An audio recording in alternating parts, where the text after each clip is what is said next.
تازہ ترین ویڈیوز کے لیے چینل کو سبسکرائب کر کے بیل آئیکن اور آل نوٹیفیکیشن پر کلک کریں تاکہ آپ کو ملے ہر خبر سب سے پہلے۔ اور ناظرین، محکمہ موسمیات نے سردی سے ستائے کراچی والوں کو خوشی کی خبر سنا دی۔ محکمہ موسمیات نے کراچی میں سردی کی شدت میں مزید کمی کا امکان ظاہر کیا ہے۔ محکمہ موسمیات کا بتانا ہے کہ آئندہ 2 روز میں کم سے کم درجہ حرارت 15 سے 18 ڈگری سینٹی گریڈ رہنے کا امکان ہے اور دن کا درجہ حرارت 26 سے 28 ڈگری سینٹی گریڈ کے درمیان رہ سکتا ہے۔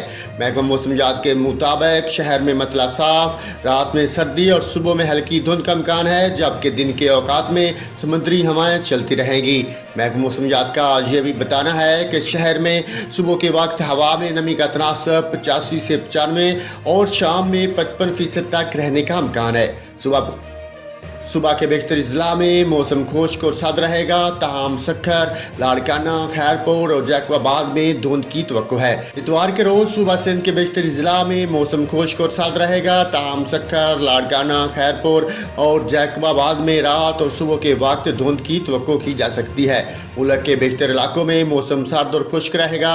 پنجاب کے میدانی علاقوں میں اور بلائی سندھ میں صبح اور رات کے اوقات میں دھند چھائی رہنے کا امکان ہے۔